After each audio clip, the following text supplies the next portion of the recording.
Assalamualaikum warahmatullahi wabarakatuh, and very good morning to all of you.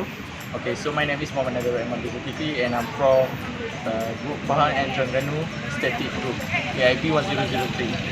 Okay, what is mean by static? So basically static means stationary or at rest.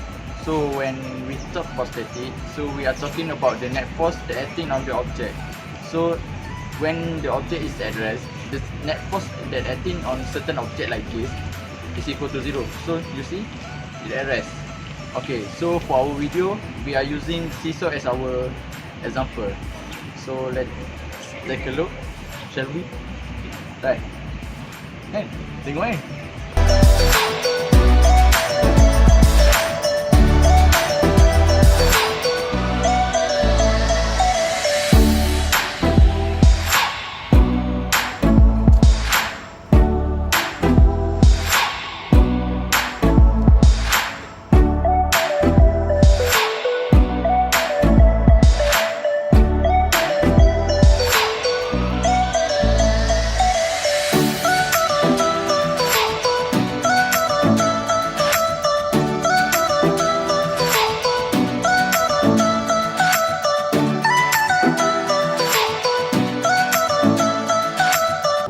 Good morning, my name is Tang Chiwei. I'm from group, member from group Static Terengganu and Pahang. So I'm going to show you one situation to explain about balancing objects. So we're giving examples of balancing a seesaw. So this is a situation about how you're going to balance these situations. So there's two force, which is 1000 Newton and also 500 Newton.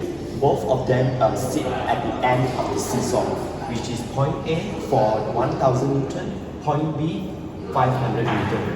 So even though this is different force acting at the end of the seesaw, is still balancing it because it's affected by the distance between the specific point. So for the distance between P, this is P, and the B is 2 meters. So how much of the distance of this from A to B will be balancing on B in this situation? So we're going to find X.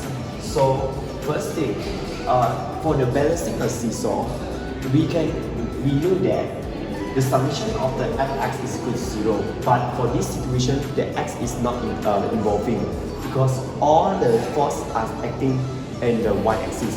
So we know that the summation of the Fy is actually equal to 0 since it's balancing. So we have three forces, first, second, and third. So for force at the A is acting downwards, B also acting downwards, so it's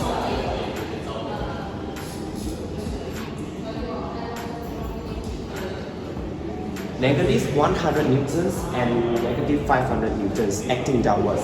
So this FB, we assume that is acting outwards. So we're going to plus FP equals to 0. So you're going to find the force at the P. So FP is actually equals to 1500 newton. Okay. So the first step is done. As you determine that you have determined that FP is 1000. So as balancing of the seesaw, we know that the moment of at a specific point is equals to 0. So we giving the example for the summation for the moment at point A is equals to 0. So we make it as this reference. So this 2 plus x is actually equals to 2 meters plus x meters because we're going to do the moment at this distance. So the 500 is actually the force. So y is negative because when y is acting downwards, going clockwise, if like going clockwise during the moment at the point A, so if giving a clockwise position, so it's negative. For this one, the force is acting outwards, and when it's closer to the point A, it's actually an anti-clockwise.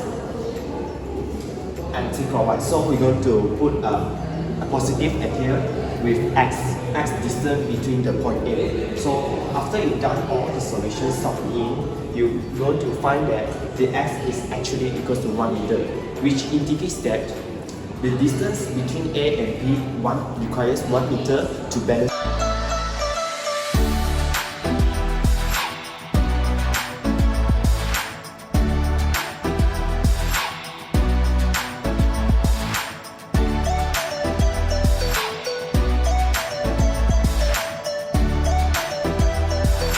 For now, I am going to discuss about moment of inertia. Moment of inertia is the inertia of a rotating body with respect to its rotation. It is the resistance of a rotating body, angular acceleration of deceleration. As you can see from this picture, it is the simplest form of a seesaw. Basically, it is made up of a rectangle and a triangle. It also shows the length of different parts of the composite areas. Moving to the calculation part, first we need to separate the composite areas to one rectangle and one triangle. So, we need to find the center of the rectangle first. Since it is symmetric in shape, so we can divide it. But for the y-axis, we need to add back 0.4 since there is a height between the axis and the centroid. For the moment of inertia with respect to x-axis, since rectangle is parallel to x-axis, so we can use the parallel axis theorem to find the moment of inertia. For B, it refers to the length of the rectangle. For H, it refers to the height of the rectangle. For A, it refers to the area of the rectangle. For D, it refers to the distance between the axis and the centroid. Or for the moment of inertia with respect to y-axis, since it touches the y-axis, we can just use this formula to find the moment of inertia. For the second part is triangle. Same as before, we need to find the center of the triangle first. Since this one is isoscalar triangle, so we can find the center using this formula. Then for the moment of inertia with respect to x-axis, since so we can use this formula to find the moment of inertia with respect to x-axis. While for the moment of inertia with respect to y-axis, since it is parallel to the y-axis, so we should use the parallel axis theorem to find the moment of inertia with respect to y-axis. So as before, just apply the formula and then you can find the moment of inertia. So for the total moment of inertia with respect to x-axis in the system, we just need to total up the moment of inertia with respect to x-axis from the rectangle and the triangle. So we will get this value. And then for the moment of inertia with respect to y-axis, also the same. We need to total up for the moment of inertia of y-axis from the rectangle and for the triangle. So we will get this value. Radius of gyration is the distance from the axis of rotation to a point where the total mass of the system is concentrated. So we can make sure the total moment of inertia is about the same along the axis. So for kx, which means the radius of gyration with respect to x-axis, just apply the formula.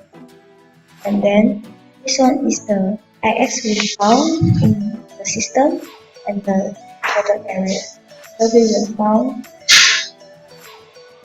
for the radius of gyration for the y-axis for the set.